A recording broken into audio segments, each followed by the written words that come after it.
மே 1ஆம் தேதி அதிகாலையில பச்சை பட்டு உடுத்தி மதுரை வைகை ஆத்துல கள்ளழகர் இறங்கினாரு. பெஸ்டிவல் வைப்ஸ்ல மதுரையே குலுங்கிடுச்சு. தொடர்ந்து மண்டூக முனிவருக்கு சாப விமோச்சனம் கொடுக்க வண்டியூர் தேனூர் மண்டபத்துல அழகர் எழுந்தருளினார்.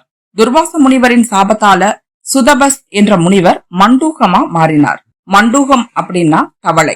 அன்னையில இருந்து அவருக்கு மண்டூக முனிவர் அப்படின்ற பேர் வந்தது. கள்ளழகரை நோக்கி மண்டூக முனிவர் தவம் இருந்து சாப விமோச்சனம் பெற்றார். இந்த நிகழ்வை நினைவு கூறும் விதமா இன்னைக்கும் அழகர் ஆத்துல இறங்கின மறுநாள் மண்டூக முனிவர் சாப விமோச்சன உற்சவம் விமரிசையா நடக்கும். மண்டூக முனிவர் சாப விமோச்சனம் பெற்றத பிரதிபலிக்கிற விதமா உற்சவத்தப்போ உயிருள்ள ஒரு கொக்கு பறக்க விடப்படுது.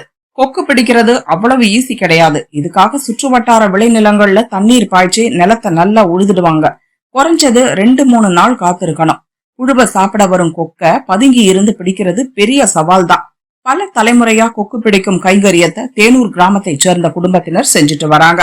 சொந்த செலவுல எங்க அழகருக்காக ரிஸ்க் எடுத்து கொக்கு பிடிக்கிறது எங்களுக்கு கிடைச்ச பெரும் பாக்கியம்னு பயபக்தியா சொல்றாரு விவசாயி சமயன்.